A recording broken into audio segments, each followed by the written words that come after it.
Hi every one, welcome back. മറ്റൊരു വീഡിയോയിലേക്ക് എല്ലാവർക്കും ഒരിക്കൽ കൂടെ സ്വാഗതം.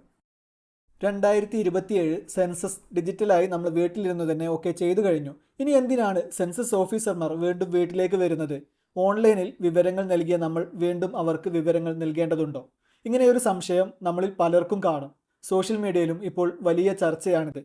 എന്നാൽ എന്താണ് ഇതിന് പിന്നിലെ യഥാർത്ഥ വസ്തുത എന്ന് നമുക്ക് ഈ ഒരു വീഡിയോയിലൂടെ കൃത്യമായി മനസ്സിലാക്കാം.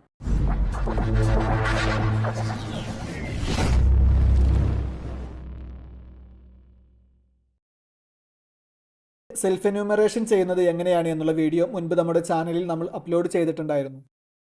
അപ്പോൾ എന്താണ് സെൽഫ് എന്യൂമറേഷൻ? നമുക്കറിയാം, ഇത്തവണത്തെ സെൻസസിൻ്റെ ഏറ്റവും വലിയ പ്രത്യേകത അത് പൂർണ്ണമായും ഡിജിറ്റലാണ് എന്നതാണ്.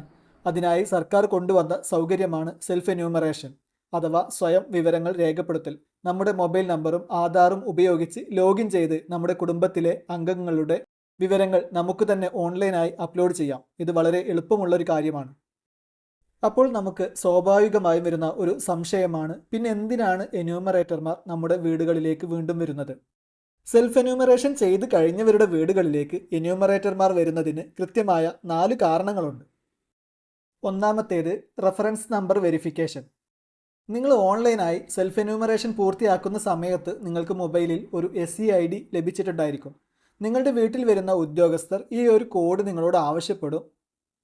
അവർ തങ്ങളുടെ കയ്യിലുള്ള ഡിജിറ്റൽ ഡിവൈസുകളിൽ ഈ ഒരു കോഡ് എൻ്റർ ചെയ്യുമ്പോൾ മാത്രമാണ് നിങ്ങളുടെ ഡാറ്റ സർക്കാരിൻ്റെ മെയിൻ സെർവറിലേക്ക് പൂർണ്ണമായി ലിങ്ക് ചെയ്യപ്പെടുകയുള്ളൂ. അടുത്തതായിട്ട് ലൊക്കേഷൻ മാപ്പിംഗ് ആണ്. നമ്മൾ വീട്ടിലിരുന്ന് ഡാറ്റ സബ്മിറ്റ് ചെയ്താലും ഗവൺമെൻറ് റെക്കോർഡുകൾ പ്രകാരം നമ്മുടെ വീട് ഏത് വാർഡിലാണ്, ഏത് ബ്ലോക്കിലാണ് എന്ന് കൃത്യമായി അടയാളപ്പെടുത്താൻ ഉദ്യോഗസ്ഥർ നേരിട്ട് വീടുകളിൽ വരണം. എങ്കിൽ മാത്രമേ ഭാവിയിൽ നിങ്ങളുടെ പ്രദേശത്തെ വികസന പദ്ധതികൾക്ക് ഈ ഡാറ്റ ഉപയോഗിക്കാനായിട്ട് കഴിയുകയുള്ളൂ. അടുത്തത് നമ്മൾ നൽകിയിട്ടുള്ള വിവരങ്ങളുടെ കൃത്യത പരിശോധിക്കലാണ്. നമ്മൾ ഓൺലൈനിൽ വിവരങ്ങൾ ടൈപ്പ് ചെയ്യുന്ന സമയത്ത് എന്തെങ്കിലും തെറ്റുകൾ പറ്റിയിട്ടുണ്ടോ, അല്ലെങ്കിൽ ആരുടെയെങ്കിലും പേരുകൾ വിട്ടുപോയിട്ടുണ്ടോ എന്ന് പരിശോധിക്കാൻ ഇത് സഹായിക്കും. അടുത്തത് വ്യാജ വിവരങ്ങൾ തടയുന്നതിന് വേണ്ടി സുരക്ഷാ കാരണങ്ങളാൽ തെറ്റായ വിവരങ്ങളോ വ്യാജ അക്കൗണ്ടുകളോ അല്ല വിവരങ്ങൾ നൽകിയതെന്ന് ഉറപ്പാക്കാൻ നേരിട്ടുള്ള ഈ ഒരു വെരിഫിക്കേഷൻ അത്യാവശ്യമാണ്.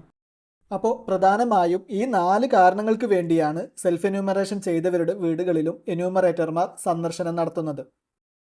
അപ്പോൾ സെൽഫ് എന്യൂമറേഷൻ ചെയ്തിട്ടുള്ള ആളുകളുടെ വീടുകളും എന്തിനാണ് എന്യൂമറേറ്റർമാർ സന്ദർശിക്കുന്നത് എന്നുള്ളത് നമുക്ക് മനസ്സിലായിട്ടുണ്ടാവും. അപ്പോൾ ഇനി നമ്മൾ എന്താണ് ചെയ്യേണ്ടത് എന്നുള്ളതാണ് അടുത്ത ക്വസ്റ്റ്യൻ. അപ്പോൾ സെൻസസ് ഉദ്യോഗസ്ഥർ നിങ്ങളുടെ വീടുകളിൽ വരുന്ന സമയത്ത് ഞാൻ ഓൺലൈനിൽ ചെയ്തതാണ് എന്ന് പറഞ്ഞ് നമ്മൾ സെൽഫ് എന്യൂമറേഷൻ ചെയ്യുന്ന സമയത്ത് നമുക്ക് ലഭിച്ചിട്ടുണ്ടായിരുന്ന ആ ഒരു SCID അവർക്ക് കൈമാറുകയാണ് ചെയ്യേണ്ടത്. ഇനി നിങ്ങൾ ഓൺലൈനായി വിവരങ്ങൾ നൽകിയിട്ടില്ലെങ്കിൽ ഒട്ടും വിഷമിക്കേണ്ടതില്ല. അവർ ചോദിക്കുന്ന ചോദ്യങ്ങൾക്ക് കൃത്യമായ മറുപടി നൽകുക. അത് അവർ അവരുടെ ഡിവൈസിൽ രേഖപ്പെടുത്തിക്കൊള്ളും.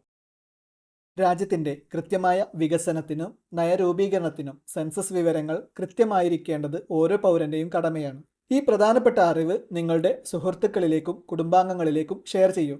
പലരുടെയും സംശയങ്ങൾ മാറട്ടെ. വീഡിയോ ഇഷ്ടമായാൽ ലൈക്ക് ചെയ്യാനും ചാനൽ സബ്സ്ക്രൈബ് ചെയ്യാനും മറക്കരുത്. മറ്റൊരു ഉപകാരപ്രദമായ വീഡിയോയുമായി വീണ്ടും കാണാം.